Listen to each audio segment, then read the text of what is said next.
तक हम आपको बता चुके हैं कि रॉकेट क्या होता है, रॉकेट कैसे काम करता है, बूस्टर रॉकेट का क्या होता है, मेन इंजन रॉकेट का क्या होता है, स्पेसक्राफ्ट वापस पृथ्वी पर कैसे आता है।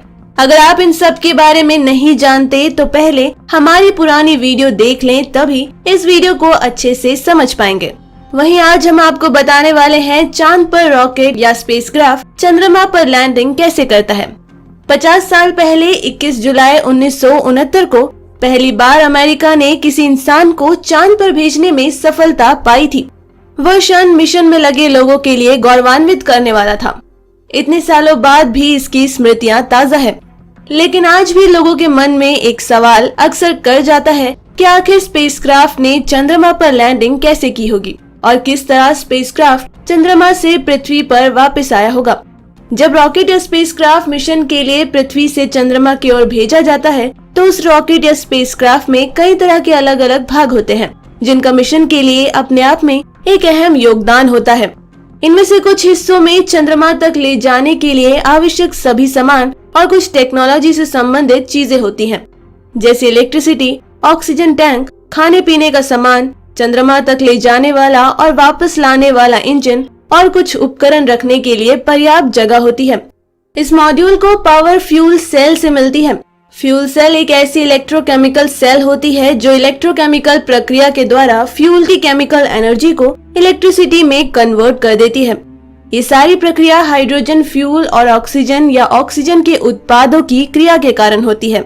जब रॉकेट या स्पेसक्राफ्ट चांद के लिए निकलता है, बूस्टर रॉकेट पृथ्वी के गुरुत्वाकर्षण से बाहर जाकर धीरे धीरे रॉकेट अलग अलग टुकड़ों में टूटने लगता है और अंत में जाकर सैटेलाइट या स्पेसक्राफ्ट से अलग हो जाता है।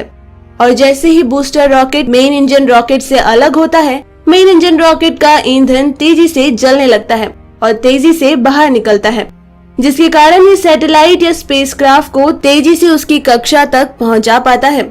अपने ऑर्बिट के पास जैसे ही सैटेलाइट पहुंचता है, वो मेन इंजन रॉकेट से अलग हो जाता है और आगे का रास्ता खुद तय करके अपनी कक्षा में स्थापित हो जाता है।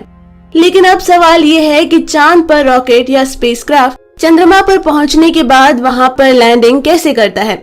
जैसे ही यान चंद्रमा की कक्षा में प्रवेश करता है, वैज्ञानिक यान की स्पीड काफी कम कर देते हैं। उसके बाद वैज्ञानिक यान को उसके बाहरी आवरण में घुमाते हैं और किसी समतल जमीन का चुनाव करते हैं।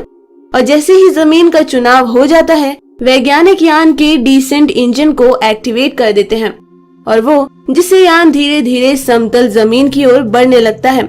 जैसे ही यान चांद की जमीन के पास आता है, वह अपने चारों लेग्स खोल लेता है और सफलतापूर्वक वहां की जमीन पर लैंड कर जाता है। तो दोस्तों, आप अब जान ही चुके होंगे कि चांद पर रॉकेट या स्पेसक्राफ्ट लैंडिंग कैसे करता है। अगर आपको ये न्यूज पसंद आई तो लाइक और शेयर करें, साथ ही अपने व्यूज हमें कमेंट करके जरूर बताएं। डेली ट्रेंडिंग न्यूज की रिपोर्ट सब्सक्राइब कीजिए हमारे चैनल लेटेस्ट और इंटरेस्टिंग न्यूज के लिए।